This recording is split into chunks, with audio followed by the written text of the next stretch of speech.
welcome everyone who's just joining us. There's still people entering the waiting room. So we'll just give I think, a minute or two to people seek to join. And then we'll start.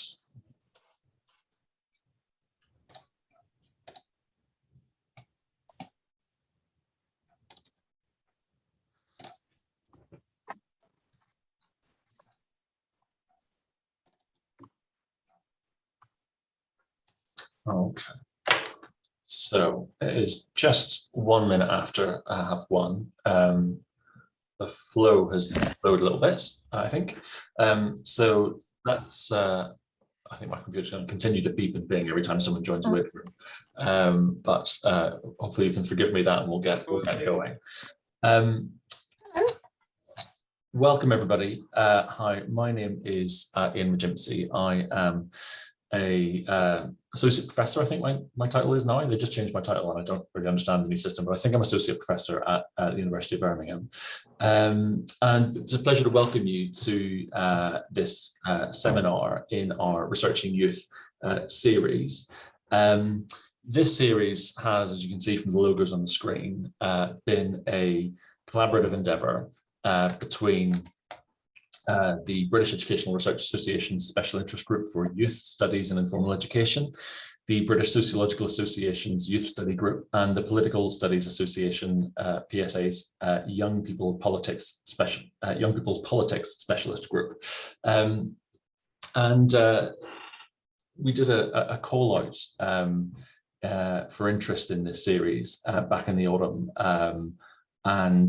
Since then, my colleague, Frances Howard, one of our speakers today, has been working with Ben Hankel, Corinne Moore, Evelyn Buck-Matthews from the BSA, as well as their two postgraduate conveners, Sophie Atherton and Janina Suppers, and Ben Bowman from the PSA, all working to organise this series of online events that has incorporated a really fantastic range of topics and speakers with experience in youth research. So we first want to start by thanking everyone who's been working on this series so far, and thank you indeed to Bera and our colleagues at Bera Dior today for hosting. So just worth mentioning before we do anything more that in this series, before we get on to today, there are still a couple of sessions left, a couple of seminars left. One is about running focus groups online and offline on the 22nd of June. If you can hear some drilling in my office, I do apologise. It's just hopefully not going to be too disturbing. But yes, first seminar on the 22nd of June, running focus groups online and offline, and a final event, Creative Methods, second Creative Methods seminar, follow up to the first part. That took place in May. So Creative Methods Part 2 taking place on the 5th of July. So if you're interested in any of those events, you can find out more information about them and register for them by visiting the Bera website and looking under events. All of the seminars are listed there. So today's event focuses on ethnography, embodiment, and the digital world. We have two presentations today and three speakers. We have Dr. Harry Dyer, who is lecturer in education at the University of East Anglia, and is going to be talking about moving ethnographic methodology online. And we have Frances Howard, who is lecturer, I'm fairly certain, still lecturer, I thought, anyway, lecturer in youth studies at Nottingham Trent University, and myself speaking about time, presence, and playfulness, ethnography within youth settings. So the schedule for today will be that Harry will speak for about 20 minutes. There'll be a bit of time for some questions immediately after Harry's finished. We'll have about sort of 5 minutes or so. And then Frances and I will also speak for about 20 minutes. And again, we'll have a few minutes for questions and for us to respond to questions if there are any. And then we'll move to discussion in breakout rooms, for which we'll suggest some provocations or questions that are designed to support the discussion in your breakout rooms. And we hope you'll use that opportunity at the end to connect with people who are here in the room, to kind of share your thoughts, to ponder some of the themes that have been brought up. That'll last about 20 minutes, and then we'll return at the end of breakout sessions to share our discussions as a group, noting any kind of common threads, experiences, and so on. And we'll do that for about 10 minutes or so, and we'll finish today at 3 p.m. So I hope that's all clear. Dior in the chat has just reminded us, so please ensure that you're muted while speakers are presenting, if you could. If you want to, as people are speaking, as I say, if you want to pop questions in the chat, I'll be having a look at the chat and can return to questions in the few minutes after we finish speaking. So feel free to pop questions in the chat. And when it comes to the end and we've got a bit of open time, then obviously people can also, if you want to speak sort of over audio, if you like, you're welcome to raise a hand on the notifications, and we'll find you. So I hope all of that's clear. And if so, I'm pausing now to see if Francis is going to jump in if I've forgotten anything. But if not, then can I kick off today then by welcoming Harry. And Harry, do you want to take it away?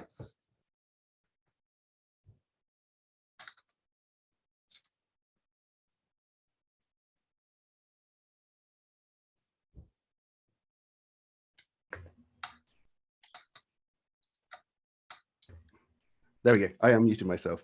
I know what I'm doing. So it is genuinely lovely to be here today to chat with all of you, and to talk through moving ethnography online. When I was thinking about talking about this topic, I realized that there's kind of so many things to talk about. So I'm going to kind of scattershot all over the place and see what we get out at the end of it. I have a bit of a cold, so I might have to mute every now and then to try and cough without like scaring everybody. So a little bit about me. I'm a lecturer in education at the University of East Anglia, where I do a bunch of research around the overlaps between technology, education, and youth.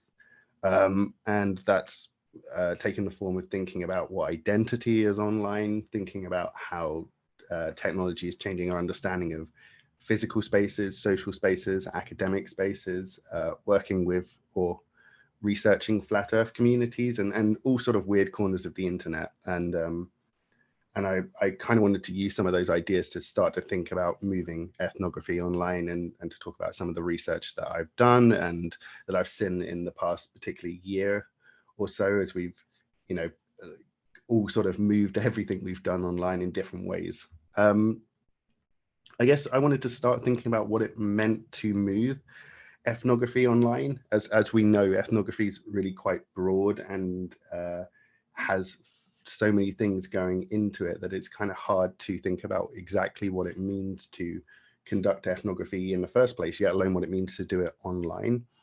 I often come back to this definition of ethnography, which is to formulate a pattern of analysis that makes reasonable sense out of human actions within the given context of a specific time and place. The problem, I guess, is figuring out what the context is online and what it might mean to do something digitally and what that means for our understanding of time and place, something which I know is going to be talked about in the next presentation, so I won't talk too much about the manifest differences of time and space online. I also think it's worth dwelling particularly on how much we focus on the human in ethnography. And what it might mean to be sort of more post-humanist in our thinking around who we examine, the spaces we try and think about in ethnography. So I'm going to try today to sort of tease out what the context is online and some of the issues that I've noticed with digital ethnography as a whole. But there's going to be tons of space for questions, and also, hit me up on Twitter. I'm always interested in talking about these ideas. So what comes to mind for me when I think about the context of the internet and what it means to try and pay attention to that context is, I guess, the tension between the designers of technology and the users of technology. And I often think about Melvin Kranzberg's work, who wrote many things, but he also wrote the laws of technology in 1960s. I want to get to the level of researcher where I can wear something I've written on my t-shirt. I think that's kind of a baller move, and I want to get there. But the first rule of technology that Melvin Cransbo proposed is that technology is neither good nor bad, nor is it neutral. And by that, obviously, sort of glib statement, I think he's trying to get at the idea that there's a lot of different ways of engaging with technology, but that it is purposefully designed and created in a way that presents and represents the world to us, that can emphasize some voices, minimize others, that can exaggerate some ways of being social and perhaps silence other ways of being social. And we know from the masses of research, largely led by Black and female scholars in the field, that technology is not the great equalizer, that it manifests social inequalities in new ways, as well as exacerbating existing inequalities, and that the complexities of the social world aren't just fixed by moving everything online. We know that applications aren't created in a vacuum, and even on spaces that are seemingly progressive in their values, so things like Grindr, for example, have examples of practices that exclude. A common saying on Grindr is no femmes, no fats, no blacks, no Asians, as a way of excluding certain bodies. And there's been examples of things like Uber manifesting inequalities, even things like Pokemon Go and where Pokestops are placed and how people are treated for entering certain spaces. So we know technology has inequality kind of baked into it. And I often feel like the role of research should be to examine and critically explore those tensions and inequalities of technology. So for me, as somebody interested in education, I often think about massively open online spaces and massively open online courses that sort of are presented as the future of education. Anand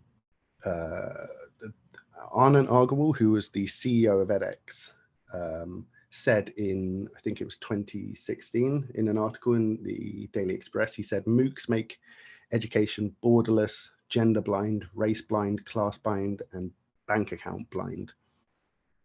And we know that this sort of claim of blindness pervades a lot of the internet just being a space for everyone. I think that that blindness is something that we as researchers can either adopt ourselves and assume that these are neutral spaces and sort of just examine what comes out of these spaces, or something that we can wrestle with and explore the ways in which it is a turning of your face away from the hard questions of how knowledge is produced and sustained. It's a willful ignoring. It's an agental choice to look past rather than to examine. And in terms of online, massively open online courses, we see that a lot of them are taken and completed by people who have advanced degrees already, who have experience of higher education, who are in gainful employment, and they're often designed for what Tressie Cottom calls roaming autodidacts, which she defines as self-motivated, able learners that are simultaneously embedded in technocratic futures and disembedded from place, culture, history, and markets. They're almost always conceived of as Western, educated, and male. And as a result of designing for these roaming autodidacts, we end up with a platform that understands learners as white and male, measuring their task efficiencies against that unarticulated norm of Western male whiteness. And so I raise this to point out that I think this is one of the big challenges of digital research. And, you know, one of the things we need to keep in mind as we start to move ethnography online, or as we continue to move ethnography online, or play around with the borders between digital and non-digital. I think one of the biggest questions that we face is, do we buy into the logic and structures of these platforms and the ways in which they manifest the social world, or can we dig a little deeper into how users navigate these landscapes? And I also raise this because, as we know, ethnography has a long history of problematic practices and inequalities, and has a history of being used as an extension of colonization, often conducted in a way that is exoticizing certain cultures and is extractive and damaging in the ways in which it's enacted. as a form of symbolic, actual, and representational violence. And there is a danger in digital research in continuing this violence and continuing to extract from communities that already have a lot taken from them in these digital spaces. Nowhere is that, I guess, more apparent than the pandemic, where we've, had our attention turned towards what it means to move everything online, and have been made more aware as a general public, I feel, about some of the problems of everything being in spaces like Zoom. But those spaces exist in a long history of the internet and will continue to manifest in new ways. So I think it presents a challenge, particularly for ethnography, and whether we adopt the formation of attention that these platforms create and ask us as users to engage with. And there are, attempts at doing something akin to digital ethnography. So anyone who's had a dabble around in ethnography online will have probably come across Robert Cosinet's work and come across netnography. I don't have time to play you a clip of Robert explaining netnography, but in essence, it has a long history in sort of the early days of the internet in examining coffee culture and forums in online spaces. And it's since taken on a real life of its own as a way of sort of observing everything that happens online, observing all the content we can see online and providing some sort of analysis of that.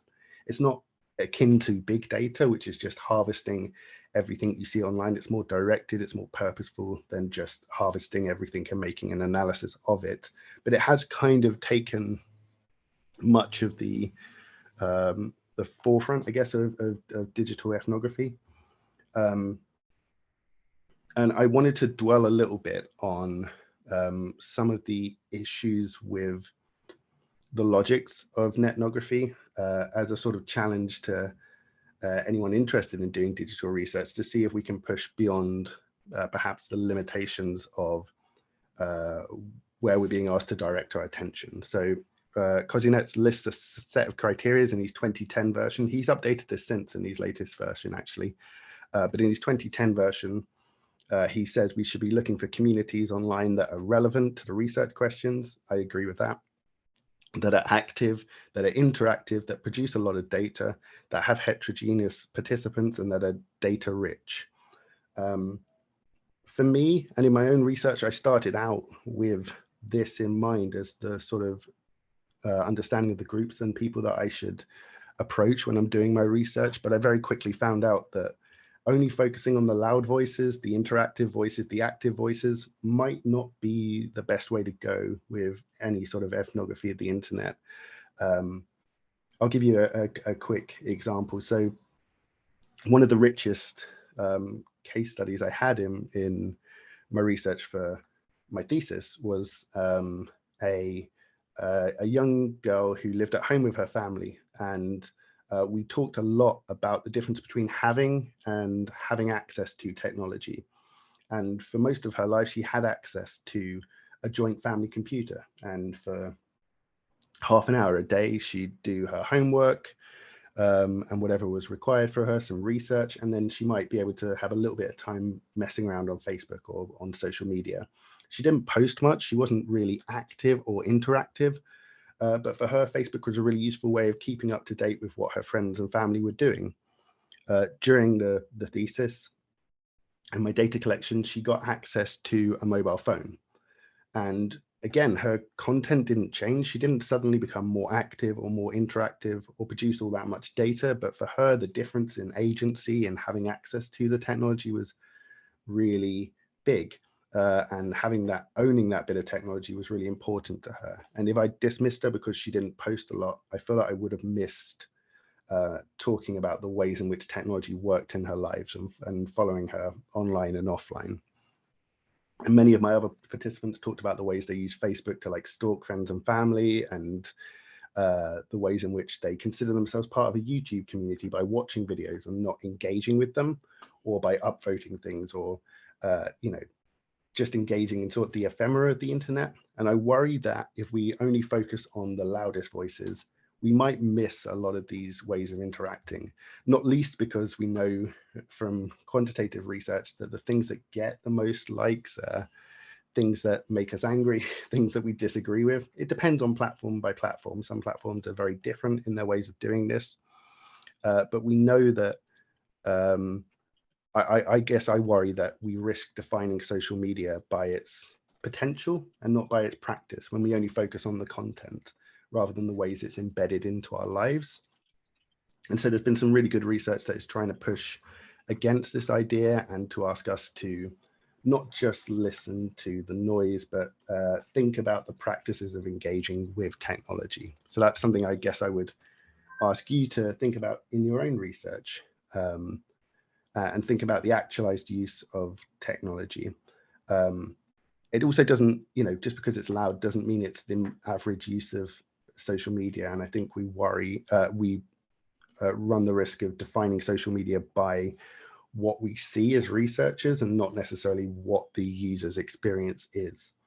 That became really apparent to me as well when I started analyzing Facebook on a computer and realized it was very different to Facebook on a mobile phone, which is different to Facebook on an iPad. They're all the same name, but they're very different experiences. And so I got a lot more out of digital ethnography by understanding the context in which the technology is used rather than just viewing it as an abstract thing for analysis kind of in and of itself.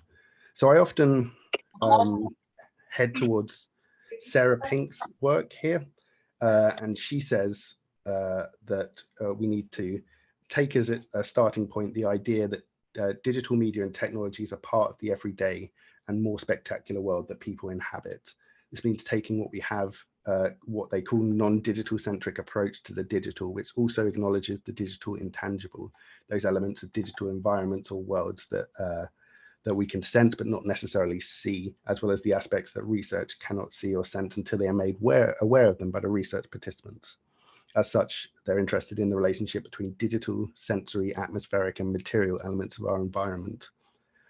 For me, that's sort of the richest way of analyzing digital data, is not necessarily just viewing it as an abstract thing, but understanding those directions of attention and the ways in which we live and engage with technology. What does it mean to do that sort of research? What sort of methods can we use? Well, I've seen some really interesting ones in the last 5 minutes. I wanted to leave you with some possibilities of doing this sort of work that I've done in my own teaching for the last year and that I found really useful. When we're not able to talk to people face to face, there's a lot of ways we can start to develop research and use methodology. So I've seen a lot of people start to re-engage with documentary research and to start to understand the importance of documentary research in ethnography. We have a lot of archives available to us online and a lot of spaces that we can use as an example of the discourse of the internet, put broadly. But that doesn't necessarily have to be a passive thing that we just view separate to us. So, for example, I make good use of Padlet in my teaching as a way of asking young people to compile a document themselves. I'm going to try and show you this quickly rather than just going through my slides. So give me a second and I will show you my Padlet. So I had this running.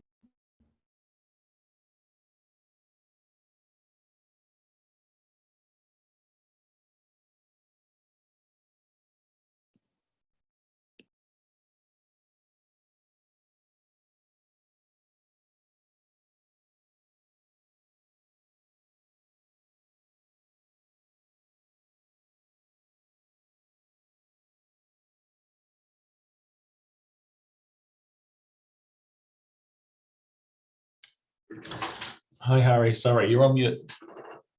Sorry, you muted yourself. Wow, I don't know how that happened. Sorry. Yeah. I don't know how much. Just at the point at which you switched to Padlet, I think. Weird. Okay, so Padlet, is a really useful way of. I got the young people to compile me a story of masculinity and the things that they were consuming day to day, the sort of exposure they had to narratives of masculinity in the media, And it became a really useful way of doing a sort of documentary analysis where they would show me what they were exposed to, the sort of narratives they were seeing of masculinity. And then it became a space for a workshop of talking about that and talking about their exposure to masculinity. Something else that I did in my teaching that I think would work really well is making good use of things like Spotify. Hopefully I haven't muted me again. Let me just double check. No, we're okay. All right, so I made good use of Spotify in my teaching of having a collaborative Spotify playlist and using that as a way of trying to understand where my students were at any given moment and what they were listening to, and where their thinking was around the sort of music they were sharing. And it became a really useful way of opening up discussions about some of the hard topics we talk about around race, sexuality, gender in the modules that I teach. I find that online workshops work best if you give people something to do and you make them a practical session. So I'd really recommend, using these as ways of helping to understand what they're doing digitally, and then having a way of discussing what that means in their lives and how they use Spotify or the sort of media that they're exposed to. Some of the other ways of doing some really interesting work that I've seen include making use of asynchronous data. So stuff like email interviews, Google Docs, asking people to keep audio diaries about what they've seen online, the sort of things that they're using day to day, become really useful ways of understanding not just what they're doing online, but also what it means to them. They can be really thoughtful ways of kind of getting rid of the temporal constraints of trying to follow people online, because you have everything from Snapchat that disappears very quickly to locationally specific stuff like Grindr or Tinder or whatever people are using. I found these really useful ways of getting around it. There are some practical issues to keep in mind, I guess, stuff like keeping backups, assuming tech issues like my muting will happen, trying not to force cameras on, trying to be very ethical with what we're doing in these online spaces. But I think they're really useful ways of trying to get at the overlaps between online and offline spaces and to understand the digital in context. I'll leave it there because I know I've hit my 20 minutes, but yeah, does anyone have, I threw a lot of ideas out there. Does anyone have any questions or thoughts or anything that they want to chat about? I can see there's some stuff in the chat. Oh, is everyone telling me I was on mute? Yeah, does anyone have any questions? Yeah, if anyone has any questions for Harry, you're welcome to pop them in the chat. You're also welcome to just use the notifications to raise a hand, and we'll happily open the open your audio and ask a question that way. Questions?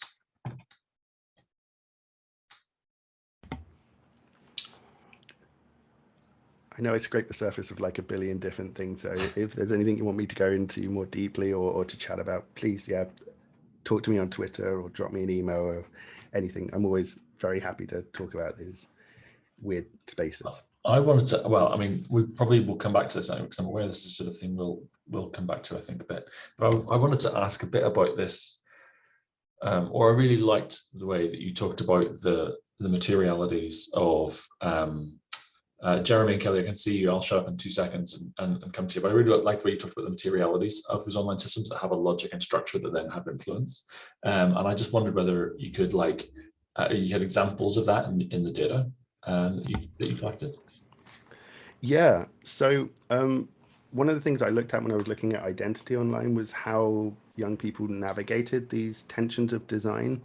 So for some of them, it was issues of like compromising part of their identity. So not like, for example, outing themselves to their parents and being very careful about what they presented online. For others, it was working with the systems and making sure like they had a Finsta where they could be their true self, and then had a public facing Instagram where they could be more towards whatever aunties and uncles wanted to see. So I found that it was on a kind of person by person basis that they navigated and negotiated with these platforms in really interesting ways, and that I feel demand a sort of post-human look at design, not just as a thing that they're using as a tool, but something that is a part of their boundaries of who they are and their identities. So asking them about those things can be really hard. But for example, when I was going through Facebook, rather than asking them, what's your identity on Facebook? I do a film script analysis where I say, okay, this is your Facebook, who's going to play you? What's the audience of this film? What would we make a film out of your Facebook out? What would it look like? What would the plot be? So kind of abstract ways of getting at it, I find really useful. Yeah, that's awesome. That's really interesting. No, we had a couple of questions. Kerry, I think you were first. Kerry, did you want to open your mic and ask a question? Apologies, Kelly. I apologize. yeah, it's Kelly. Hi. I'm just gonna put my video so it's more personal. Thank you so much for the presentation. I really loved it, and I was just wondering if you could elaborate just a little bit more on how you used Padlet precisely, because I've never used it, and I find it super interesting to ask in this workshop way and to use a Padlet during the research. So I set it up a couple of weeks in advance and just said, look, anytime you come across anything about masculinity, put it up there. I think you'll notice if you looked at it, or you can go to the link yourself and have a bit of a browse around. I'll put it in the chat.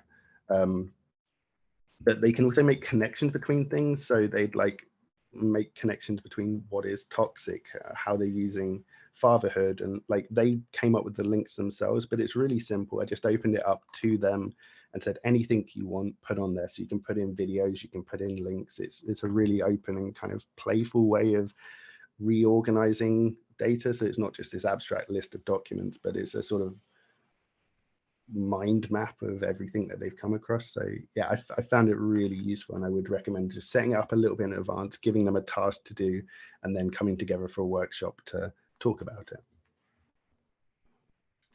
Awesome, thank you. Thank you.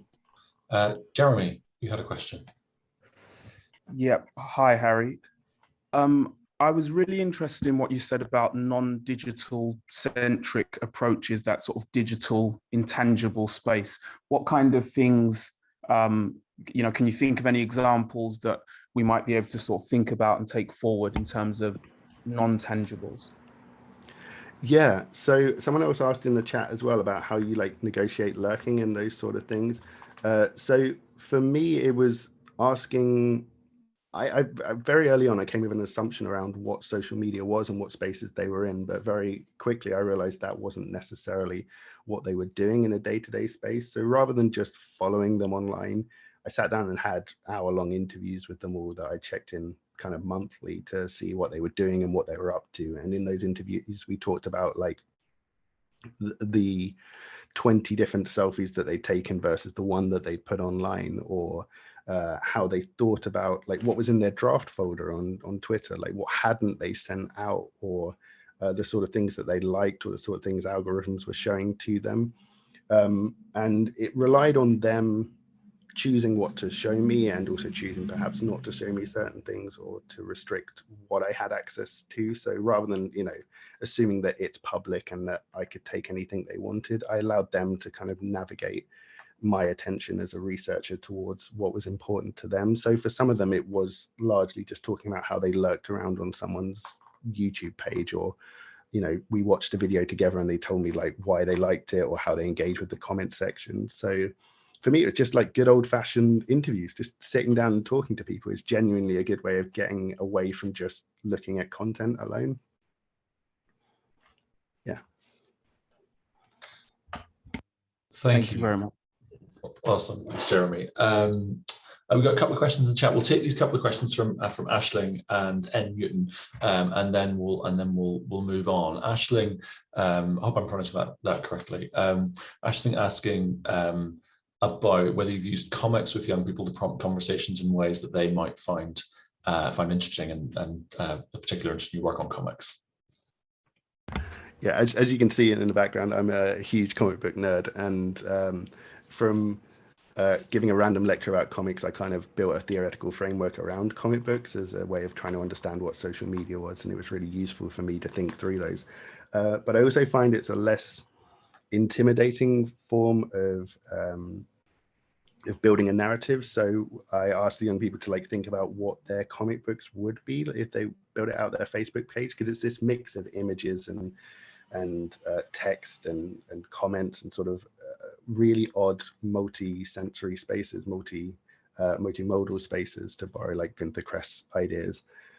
So for me, it was sort of a tool of thinking through what their identity was when I wasn't just paying attention to what was public, but also the gaps between the images and how they filled in those gaps. So we talked a lot about like what, as I say, like what was in their draft folder or what wasn't posted, or how they understood the gaps in the narrative of other people's Facebook pages or other people's Twitter pages. So for me, it was sort of a metaphor of the comic book. But yeah, I'm still playing around with those ideas and thinking through what media studies have to offer to sociology. I will say in particular, media studies have less of a sort of tension around working with non-human things. So I really like playing around with the mess of media studies that seem to be really comfortable with throwing humans and non-humans together.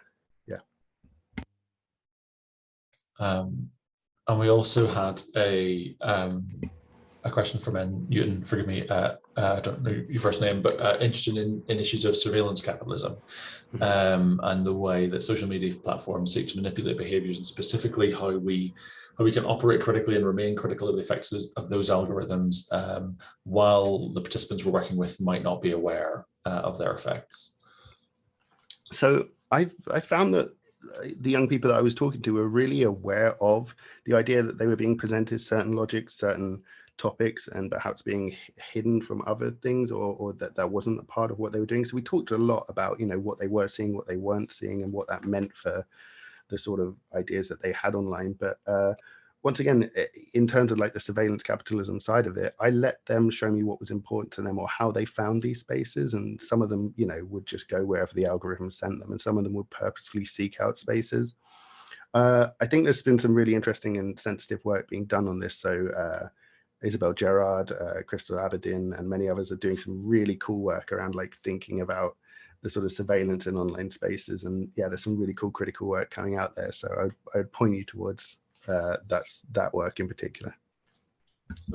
Hiba, I can see that you've got your hand up, and I'm sorry, we're going to have to move on, I think, because our time is running. But can I say thank you to Harry? There'll be time to engage again at the end, I hope, and ask any more questions. But can I say thanks to Harry? And I'm also going to share my screen, and we'll have the second presentation coming up, Time, Presence and Playfulness, Ethnography in Youth Settings. And Francis is going to kick us off with that. Thank you. Francis.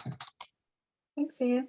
That was a great presentation, Harry. I've noted down lots of things. Really, really great, really interesting. So we're talking about ethnography in youth settings. Ian and I are going to do a bit of a double act as we share this research method in common. We also share previous work backgrounds as youth workers in common. So this presentation is a kind of a coming together of our experiences and our thoughts around ethnography. Ian's working the slides because I'm on a iPad in Oslo.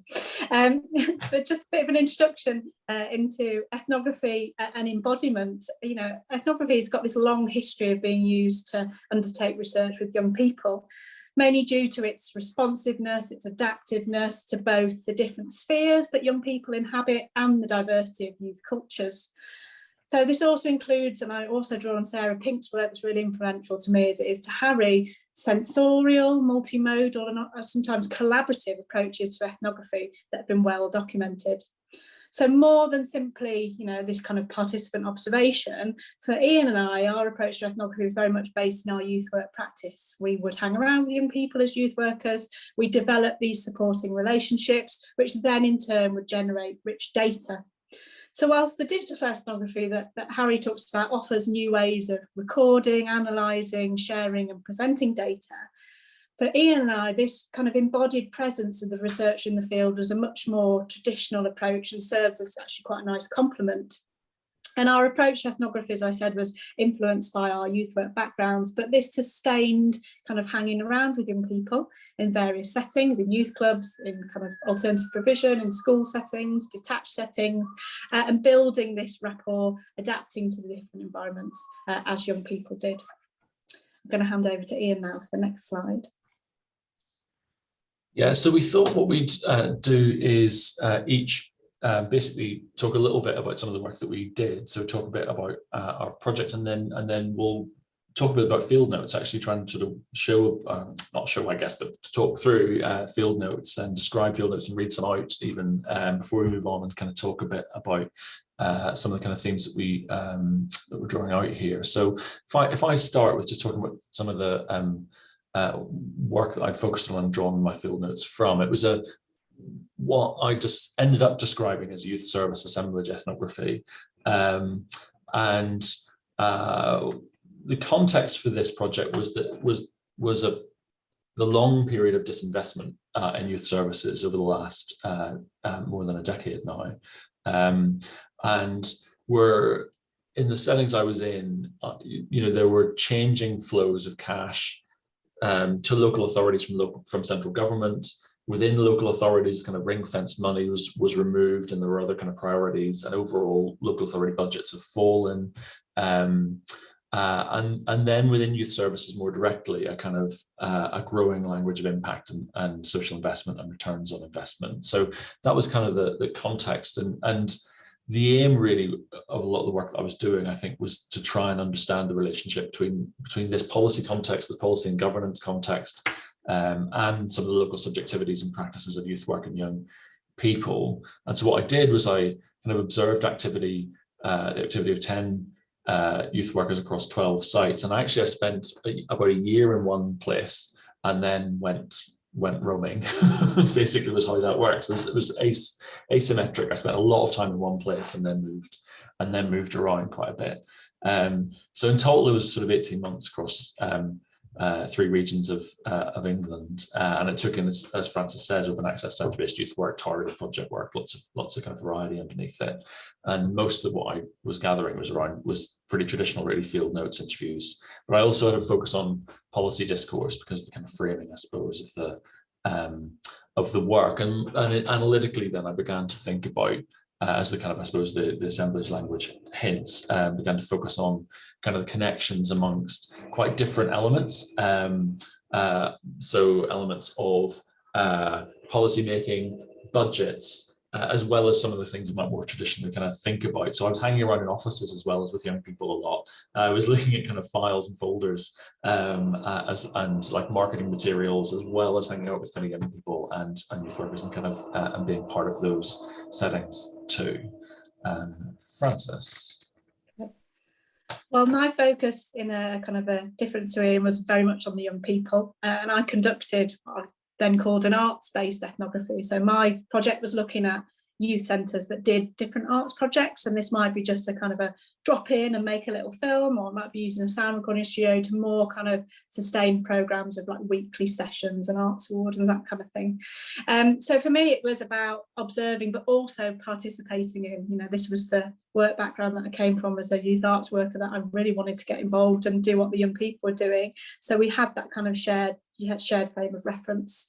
So I had a year of field work where I looked at 5 different youth projects. So I was kind of dropping in evenings to all these different sessions, mainly music. That's why I've got this image here, and digital visuals and arts, but also a dance project as well. And this was a mix of open access and referred programmes. And having arts, doing an ethnography of arts projects produced these kind of forms of data that were arts-based. So I was able to use kind of arts-based outputs for analysis alongside my ethnographic fieldwork and short interview transcripts. Thanks. Okay, so my next slide, isn't it? Yeah, sorry. So, no, that I'm doing the next slide. Yeah, you are. Apologies. So just to introduce the concepts that we use to analyse our different experiences of ethnography in youth settings, and these are ones that as youth work practitioners are important to us. Spending time with young people, this open access nature of youth programmes, which it's kind of upholds these principles of voluntary participation. The transient nature of young people as well, having time to meet a young person several times over a year when they might not attend each week or come for a very short time and then leave. And as youth workers, we're able to use ethnography, which really reflected our degrees of patience and commitment to building and maintaining these relationships with young people, which really kind of facilitated a trust in the process, a trust in the young people, and this kind of slowing down of time was really beneficial to the research. So previous research has shown that time is one of the most important things to consider when working with young people on research. In terms of presence, you know, Harry's mentioned it, Ian's mentioned it, in terms of having an online presence, an embodied presence, it's this focus on direct involvement, long-term engagement with young people, this strong rapport with participants and a familiarity with the research environments. I think for Ian and myself, having been youth workers previously, going back into youth settings, we had that familiarity, but we had to, in a way, sit back and look differently, look more critically, look at more richly and in more depth as what was going on. So this longer term engagement in the field, this relationship building, was some of our luxuries to enable us to produce this descriptive writing, which we're going to share with you shortly. And in terms of playfulness, for me, this was really important, to be playful, to get involved, to have a go at what young people are doing. So for me, ethnography is this form of participatory practice that's framed with ideas of learning as embodied, in place, sensorial, empathetic, rather than just a mix of participation and observation. And I think this embodied experience for youth research is really important. And for me, I found Paul Willis's work on the ethnographic imagination really inspiring, because it represents a juxtaposition of ethnography in recording the everyday and our imagination. So this approach kind of foregrounds the experiences and practices of the social agents, the young people or the youth workers in Ian's case, through observable and often non-verbal modes of being and expression. So this ethnographic practice was particularly useful because it brings together aesthetic and social categories and demonstrates, for me, through the arts-based ones, artistic practices that help make sense of participants' cultural and social conditions. Thank you.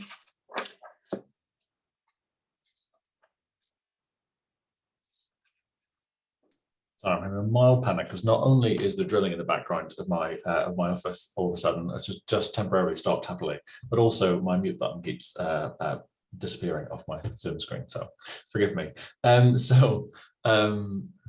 I wanted to just follow events by beginning to talk about extracts of data really, and in particular I wanted to talk about sort of events that happened over the course of a few days in a youth centre in North London.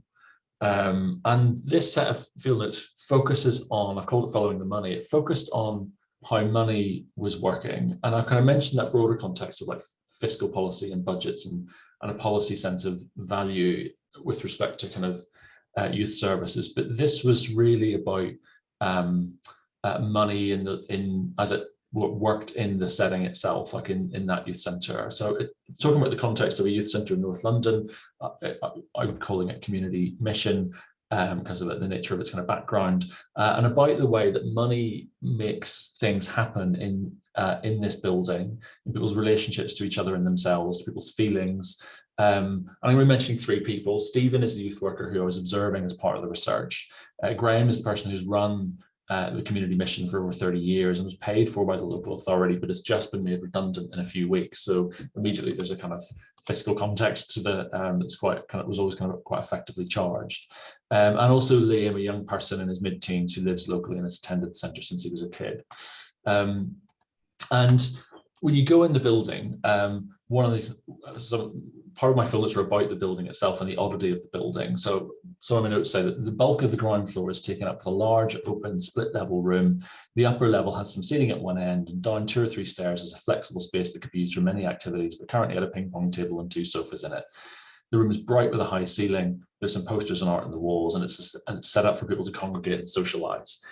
The adjoining room is different from the rest of the building. It's cleanly decorated, well-equipped IT room. There are 5 computers around 2 of the walls, as well as printers and other such equipment. It's plainly decorated, and unlike the rest of the building, has been refurbished recently. The room is not simply different, it feels unexpected and oddly disconnected from the rest of the youth centre space. It has a formal air. Its surface is irregular and uninterrupted by decoration. Its ergonomic adjustable office chairs face out to the walls and contrast with the orange plastic bucket chairs and squashy seats leaking their foam that are scattered around the rest of the building, but invariably face inwards to the room.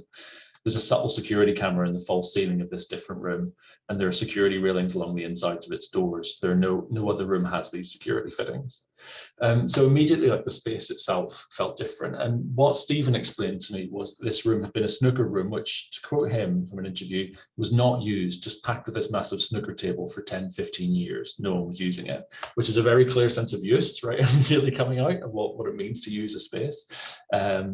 So we fundraised basically for its refurbishment to be used in arts and media projects to get young people accredited through, for example, AQA Arts Awards activity. And that is accreditation work that the local authority, in contrast to their withdrawal of cash for the work that had been there a long time, that was something they were willing to fund on a project by project basis with elements of payment by results involved. And that evening, there was this t-shirt making session, which is part of the AQA accredited activity. And Stephen reported that they'd funded that at the last minute to the local authority.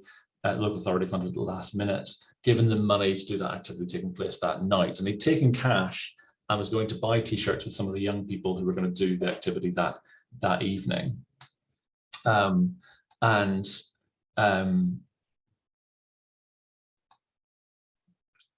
I'll just skip to the action, I suspect. I'll skip Graham, apology, Graham, but I'll skip to the action, I think. During the process of buying the t-shirts, there's a dispute that arises between Stephen and one of the boys, Liam. And the dispute centers on buying a slightly more expensive long sleeve top. There's an argument about the costs that seems to get caught up in Liam's weekly membership dues that he has paid for the youth centre for years, right? His weekly membership dues, pays £2 a week. Once the top was purchased, they returned to the shop car park. We all do, we're working as a group. And as we walk, this discussion between Stephen and Liam continues and gets increasingly heated. I only catch initial snatches of the conversation, and then when they stop and have an argument, it becomes kind of clearer.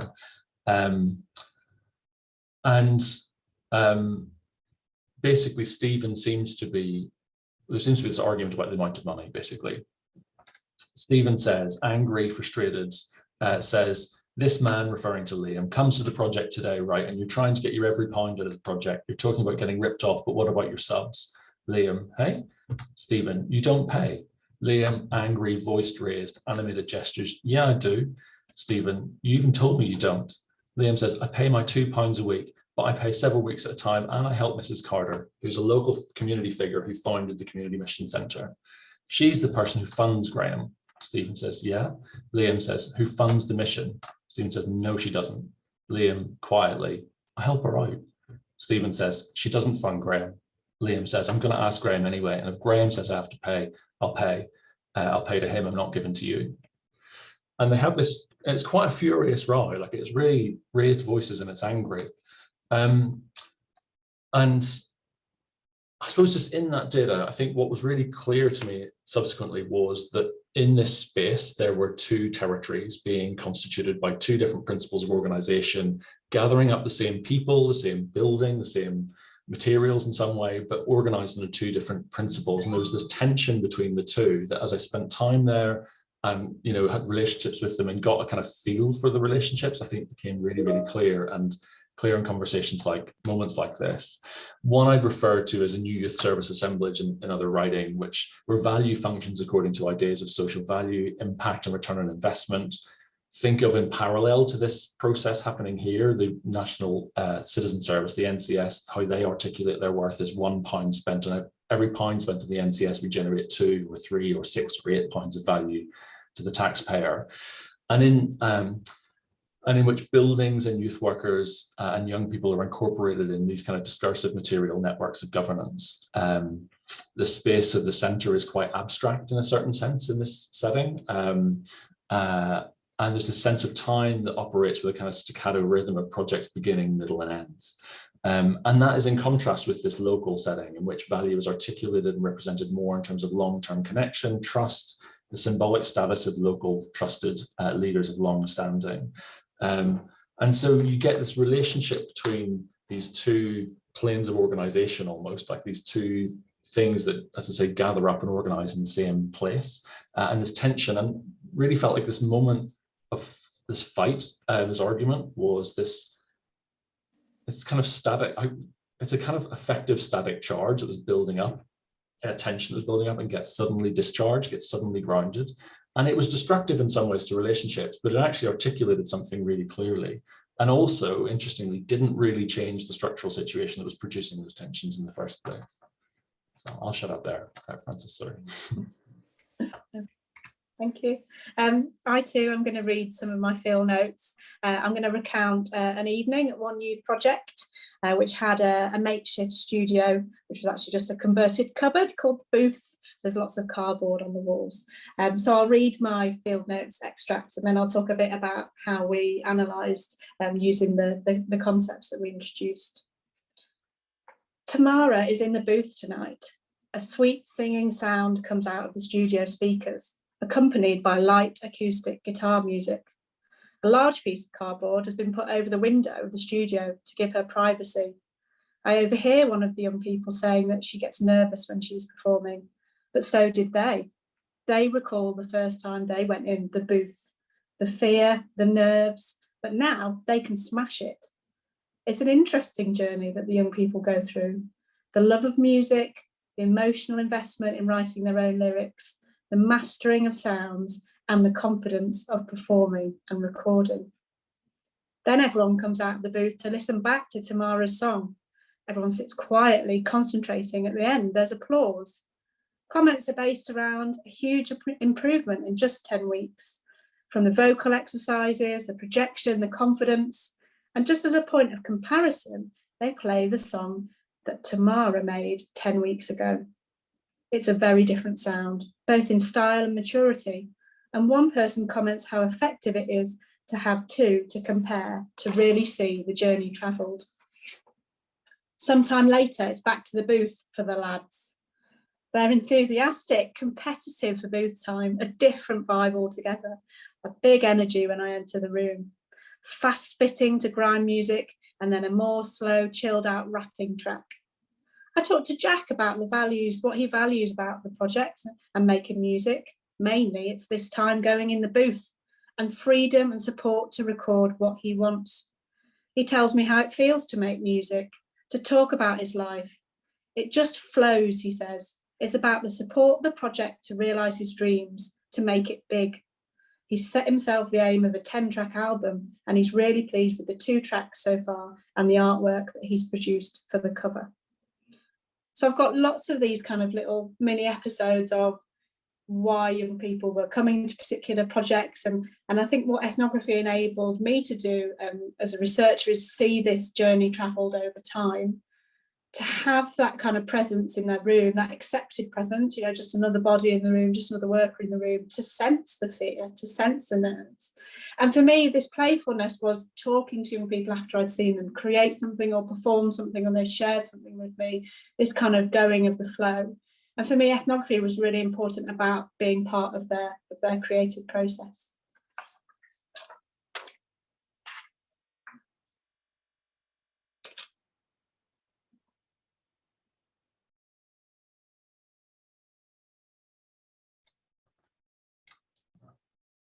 So I suppose we wanted to say something about the ways in which we tried to use these kinds of ideas of time and presence and playfulness to analyze this kind of data and to explore this kind of data. And hopefully some of it feels like it's kind of coming out already in the ways in which Frances talks about time and the long period of time of the journey, and the time that gives for relationships to build and to become sensitive to particular kinds of to more effective felt data, for example, to have relationships where you have a certain kind of access to not just to the young people, but to meaning, to relationship and so on. For me, I found time spent enabled me to get a sense of different temporalities that were working in the one place. So in a sense, like to get a sense of that more regular rhythm of local relationships, that kind of slower, more regular rhythm, and then the faster staccato, unpredictable kind of pulse of funded projects. Similarly with kind of presence, I suppose, and presence in the space, the meaning of places like the booth. the meaning of a particular room, and also moving around these spaces with people, and the presence, I suppose, again for me, I felt like I was becoming present in different places at once. I felt like I was at times present in a project which was thinking about funding and thinking about returns, thinking about outcomes, thinking in a particular way. And then at other times, I was present in a space which was much more, which was operating by a different kind of principle of organization, as I say, kind of much more local, kind of long-term form of organization, really. And so you could be present, I suppose, over time, again, I became aware of being present in different kind of territories, if you like, it within the same place, and how people were navigating that all the time. I mean, that's the story. This was the data that I talked about, is about how, you know, that young person was navigating or refusing to be present in different places at once, in different kind of territories at once in the one place. They wanted to belong to a particular kind of territory. They're being pulled in and brought into another as part of another kind of territory, a more kind of accredited youth service, like a new youth service assemblies territory. They're resisting it, and how those processes played out. And it's only by time and being present in a space that I feel like I felt like I become sensitive to those kinds of things. And again, with playfulness, there's the traditional playfulness that, you know, Francis talks about a lot, about the kind of music, the practice, the moments after the booth. There's a playfulness as well in the setting I was talking about, where, you know, the room where they're doing the media work and all the rest of it is very different from the very playful open space where there is a lot of play, and you can see people transition across those boundaries, as well as playfulness, I think, for us as researchers in being a bit nomadic, moving around spaces, having a certain kind of freedom in how we move around, and kind of and how we work conceptually in order to understand spaces that are complex and that have these kinds of dynamics that you only become sensitive to over time, that only emerge over time. And I think you have to be adaptive and playful in your own thinking, in your own work, as well as in the kind of more traditional embodied senses. And I was only going to, I suppose that I was going to finish. Look, Francis, I wanted to give you a chance to jump in there and see if there's anything you wanted to say at that point. The only thing I was going to say was, I think that there's some of the significance of this work at this point is that,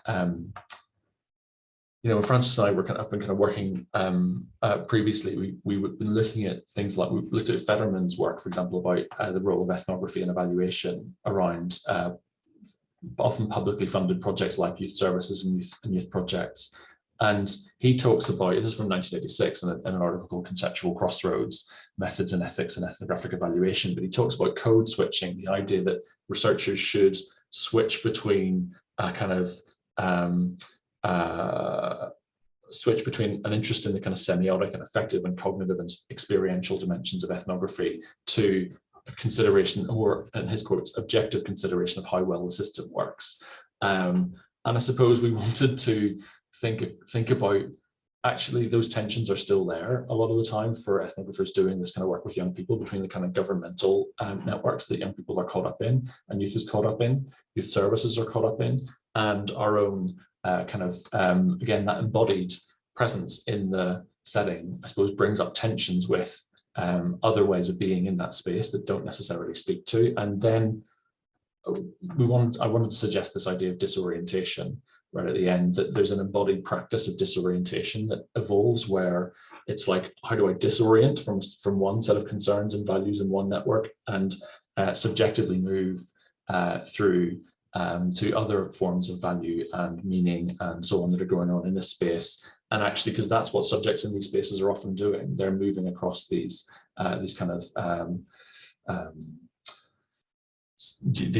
I suppose, these thresholds, these almost like subjective thresholds, where they're interpolated in different ways as young people who are in the local community, young people who have to produce particular kinds of value, entrepreneurial value in the music setting, or you know, accredited value in the AQA program, etc., and how they actually subjectively kind of disorient and reorient themselves. And actually, time spent in this setting kind of enabled, I think, us to do to learn that practice in a sense, and then to start to represent and think critically with it.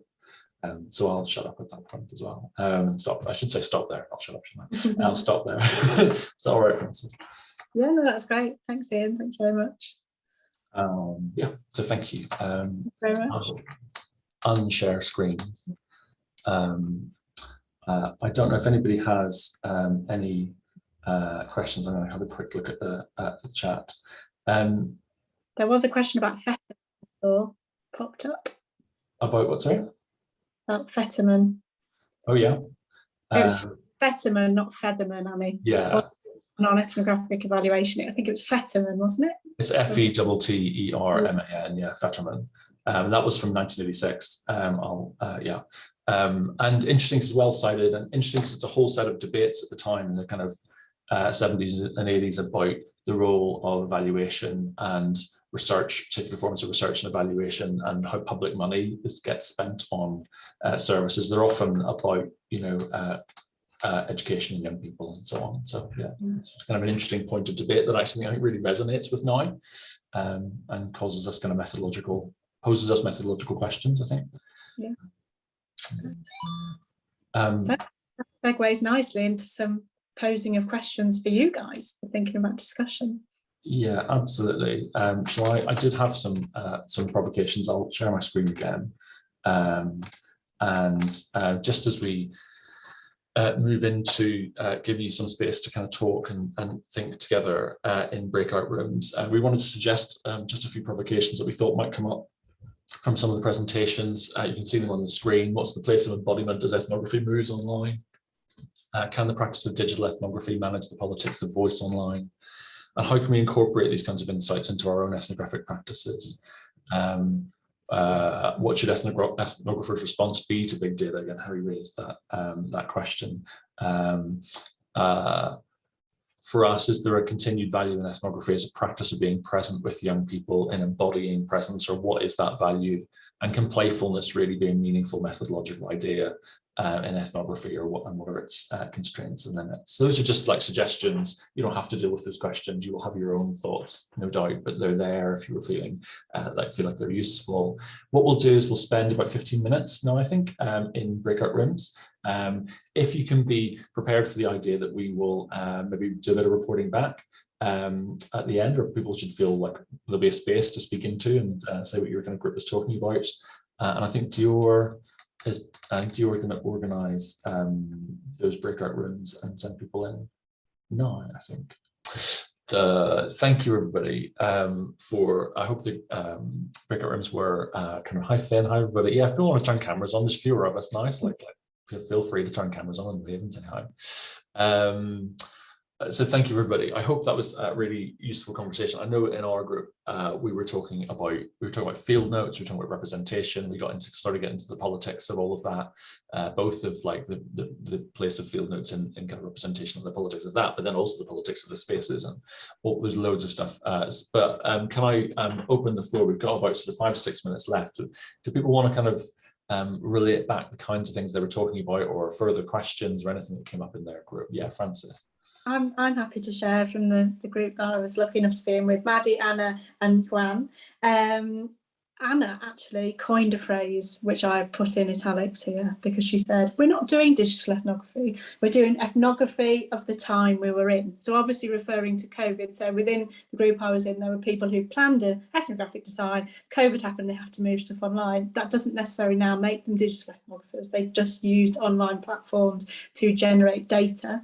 We also had a really interesting discussion about the impact of those methods on the data. So a discussion about it not being as naturalistic, having to specially organise things to note social activities around, but also the benefits of improving geographical reach. And ethics also came up. So if anyone's got any ideas on ethical issues or signposting of papers to do with online platforms and ethics, I'm sure people in my group would be glad to hear it. Great discussion. I'm going to put in the chat the we talked a lot about ethics as well. I'll put in the chat the Association of Internet Researchers ethics, latest version of the ethics form that they have, which is exhaustive in their thoughts around like how to sensitively collect data while still, doing stuff online. So yeah, really useful resource. Harry, can I ask you what your field notes look like? Do you have them? Yeah, it's a lot of like screenshots when I'm doing stuff that's purely digital, but for the most part, it's written diaries and the sort of stuff that you were reading out of, because it was mainly talking to young people about what they were doing online. It was trying to capture, as I was saying in our group, like them watching a TikTok video, talking about it, recreating it, posting it back online, looking at the comments, like that way of moving in between and across online and offline spaces. So it's just like old-fashioned written notes and interview transcripts of trying to understand how they live with technology. But I think like the idea of the ethnography of the time we're in, I really like that as a sort of way of moving beyond just the digital. We talked also, didn't we, in terms of just some big existential questions, as in, what is the blooming field anyway? Who is the subject? Am I talking to a chatbot? Am I doing thick description about my discussion with a Russian chatbot about a particular aspect? What is the real? It goes straight to Baudrillard, doesn't it? So there's these really huge existential, epistemological, ontological questions that underpin this. And what we said was, what a murky, messy process this is. So we can't be surprised that ethics boards freak out. But actually there is this flow between the on, offline.